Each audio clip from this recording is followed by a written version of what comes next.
Okay, now that we have this whole hierarchy built in some previous videos about vacations and different things of that nature, I'm going to begin this video by focusing on the vacation superclass and a cruise subclass, and just start to build different cruises and analyze what's happening and build some vacations and analyze what's happening.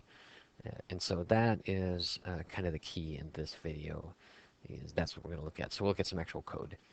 So I've created a vacation called Vacation 1 or VAC1, and I've created a cruise called Cruise 1 or CR1, and I've passed it the necessary parameters, Carnival Cruise Line, and I need to also tell it number of stops. I have 3 stops and my cabin number, so I've created this whole vacation object here and a cruise object here.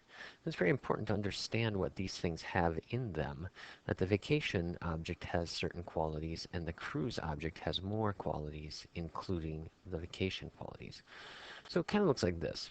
I have to keep this whole diagram in mind while I'm working on my classes here, or as I start to build my main class. So I've got cruise. Remember, a cruise is a vacation, so it contains all of the vacation items. And I've listed everything that's in these classes here in this diagram to make it easier.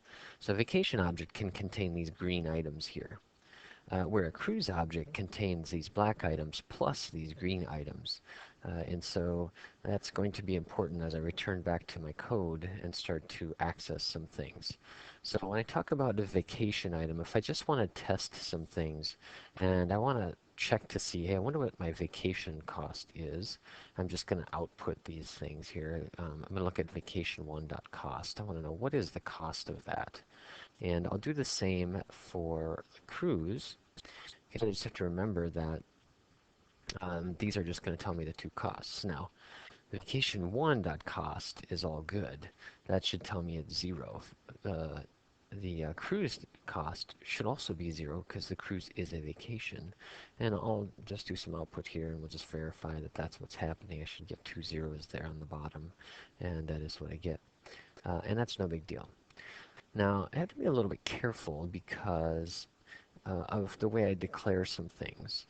It's possible that I decide here to create a new vacation, okay, and I call this vacation 2, and I make this vacation a cruise, so I go new cruise.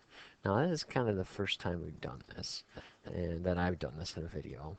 And so I'm going to make this a 5-stop cruise, and my cabin number is just going to be cabin 1000. And so I've built this new vacation. And I have to be a little bit careful here in how I do this. And so when I go back to these output statements and I look at cruise 1, now cruise 1 is supposed to have cruise 1 is supposed to have a, number of stops associated with it. So I'm going to go dot number of stops. Okay. And cruise 1 should have a number of stops associated with it, of which I had assigned as this number 3 right here. And so if I run this, and I'm actually going to delete that first line there. If I run this, I should get output of 3 because there's 3 stops here. And now this vacation 2, which I made a cruise, I'm going to try to output this 5 here. I'll try to output that at 5. And I'm going to ask for vacation 2 dot number of stops. Number of stops. Okay. And notice that this seems a little bit odd, that I'm getting an error here. And it basically says it doesn't know what it is. It's like, hey, you know what? I don't know what this is. I can't tell you what number of stops is. Because vacation 2 is a vacation. It's not really a cruise, so I have to be very careful here. Okay, this fact that I thought I made a cruise is not correct because I told it to make a vacation object. And a vacation object does not have room for this carnival and 5 and 1000. So there's kind of a big warning here on some things that can happen as you start to build. And notice this is not an error. This line is not an error here. Okay, there's no error. Vacation equals cruise. Okay, that is legal, and it is possible to do this. And in the future, possibly I could make a video on that. But it is a warning that I built an actual vacation object that does not contain these things. And what happens is the memory just kind of goes clear in those fields, if you think of it.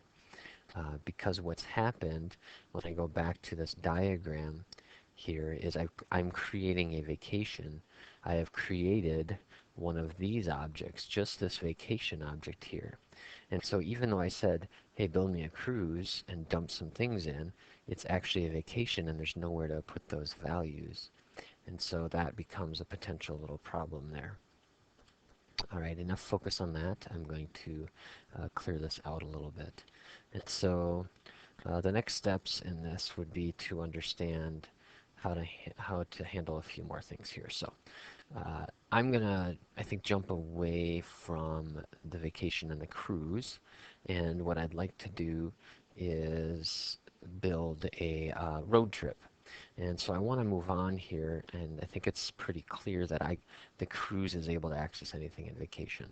And so what I want to do is I want to move on to this inheritance hierarchy, and I want to talk about a family road trip event that we might be taking. And it's very important that you understand that this is really what's going on here inside this family road trip or this family trip class.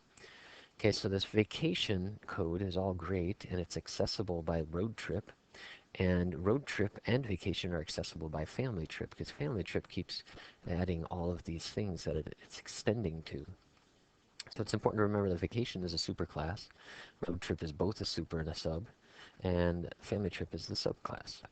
But family trip has access to all of this information. And so what I'm going to do is I'm going to create a new family trip. I'm going to family trip, and we'll call this one fam1.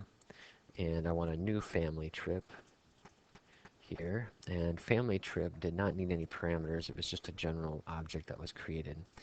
Okay, so I have to remember now that family trip has a lot of things associated with it. Okay, it has its own variables, okay, and notice they pop up here. I can access any of these things. I can access the cost, because cost is in the vacation class. I can access destination, that's in the vacation class.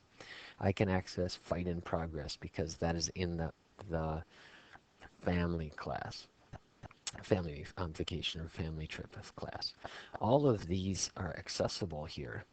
Yeah, I have a lot of things that I could do. I can even access some other things. I'm doing a family road trip, so maybe I want family add state, and I'm going to add a state onto this trip. And let's say I'm headed to the great state of Florida. Okay, I'm on a road trip to Florida, or at least I've added the state of Florida to my list here. Now, I notice that I've got a little error. It says a void type not allowed here.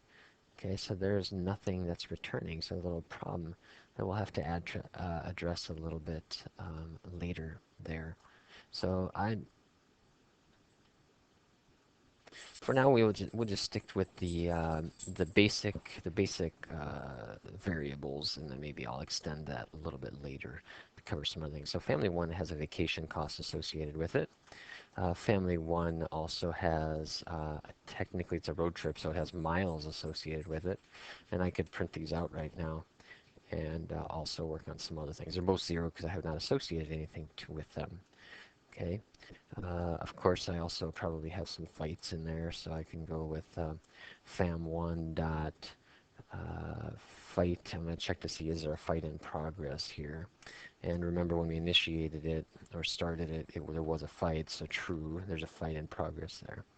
These are just some ways that I would access this and know that things are all tied together there. I'm going to stop this video here. I try to limit them to about 10 minutes, but we'll see if we can't cover a little bit more on that in another video.